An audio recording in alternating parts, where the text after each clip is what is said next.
pabala sa mga bayang di nagsisisi. Ito ho ay tutunghayan ko ng buong buo.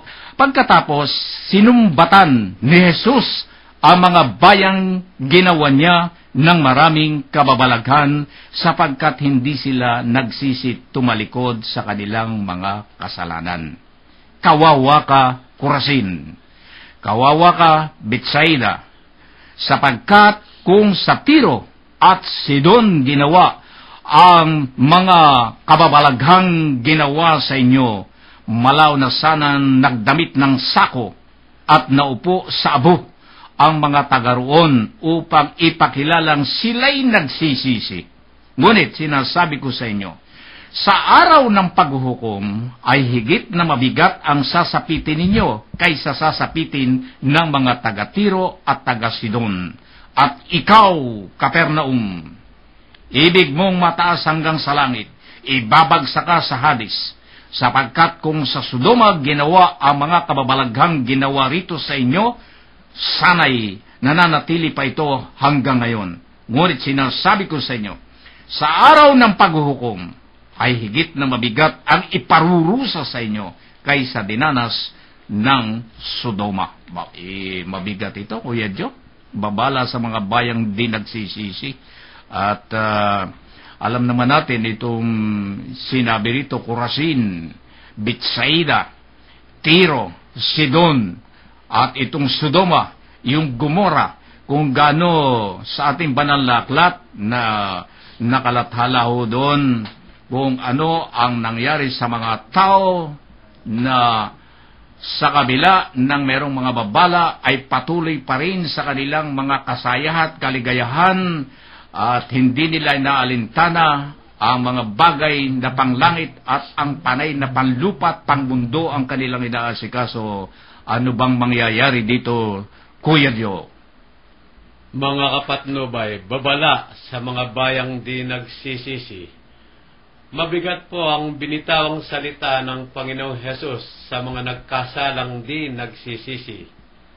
Sana, kung tayo po ay nagkasala, magsisi ng mas maaga at hingin po natin sa pari ang pagpapatawad ng Diyos.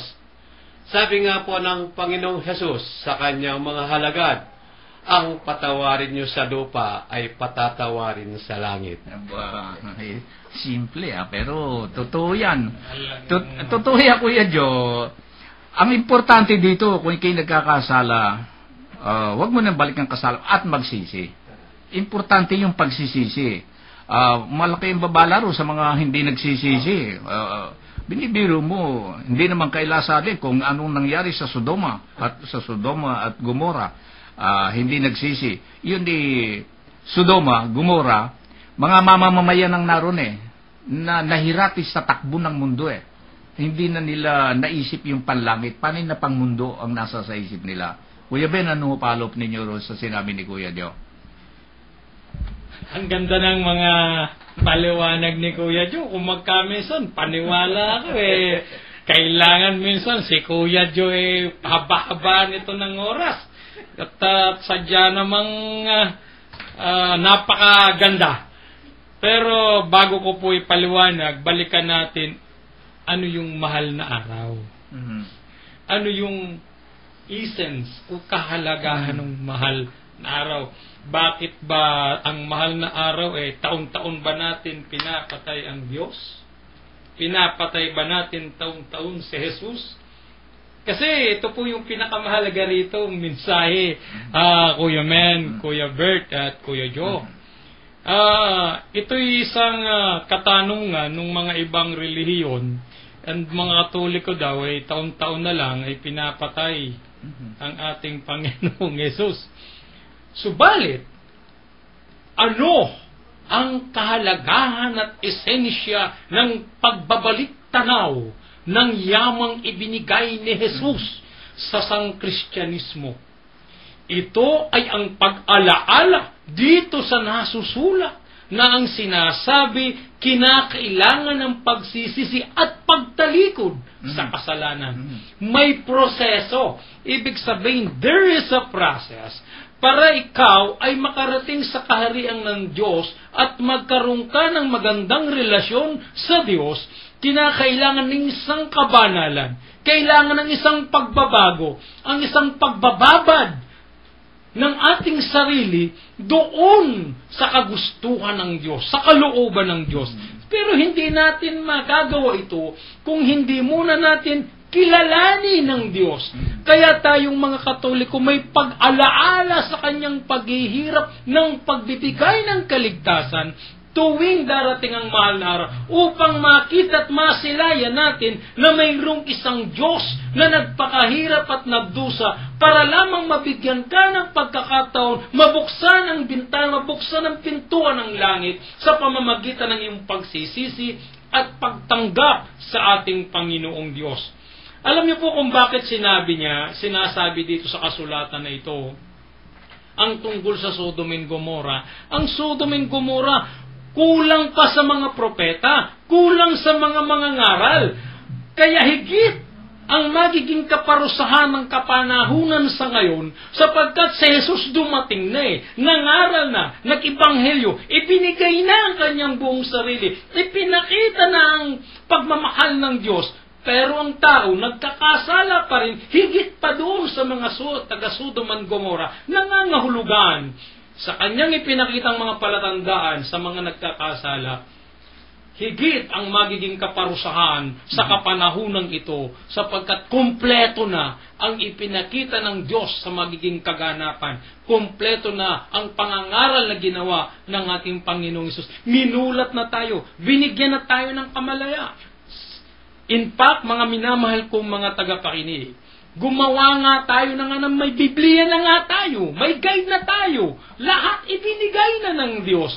Pero kung tayo ay patuloy sa pagkakasala at pagkakamali, kung magpapatuloy tayo na tanggapin na lamang na tayo magkasala at magkasala, nakatitiyak, higit nga ang daranasin natin, higit nga sa Sodom and Gomorrah ang kaparusahan na ating matatanggap, sapagkat binigay na sa atin ng Diyos ang lahat ng palatandaan. Amen. Yan ang paliwanag ko naman ni Kuya Ben matapos yung mapakinggan si Kuya Joe kanina. Lumapit sa akin at babala sa mga bayang di nagsisisi. Ito'y patungkol ho ito. Pag sinabing bayan ho'y kalipunan ng mga tao. Kalipunan ng mga taong hindi marunong magsisi, na hindi marunong kumilala sa Diyos. Sa ngayon ho, ang mundo natin ay batbat ng mga bagay na nakakasilaw ng nakakasira ng ating pananampalataya. Nandyan ho lahat. Napakahirap ang sasabi nga ng mahirap paglabanan dahil ikaw ay nakatungtong at nakatira ka sa isang mundong batbat ng kasalanan. Pero anong masasabi niyo, Kuya Bert? Ito bang mundong ito ay pwedeng mapagharian ng mga taong angat ang kanilang buhay dito sa mundong ito?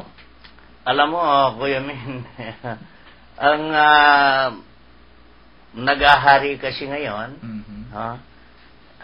dito sa ating mundo hanggang ngayon, ay kawalang yan. Una-una, bakit sinumbatan ng Panginoon ang mga nandoon sa Capernaum? Ang Capernaum kasi ito'y sakop ng Galilea. Marami ditong mga Hudyo na talagang ang pananalig nila sa Panginoon Diyos ay gano'n na lang. Pero gumawa siya ng maraming kababalaghan. Kung titingnan mo, ginawa niya ng mga kababalaghan ng Panginoon, pero patuloy pa rin sila sa paggawa ng masama. Pagkakasala pa rin. Tinura niya ang Sodoma. Ano ba nangyari sa Sodoma? Kasi ang Sodoma ay binalaan na rin ng mga dating propeta ito. Pero patuloy pa rin sila sa pagkakasala. Anong pagkakasala noon? Babae sa babae. Lalaki sa lalaki. Karumal-dumal Inaasawa ang may asawa. No? So ito ang talagang naglublob sa putikan sa mga taga Sodoma. Tayo ngayon, nasa atin na ang bagong tipan. Dito na sa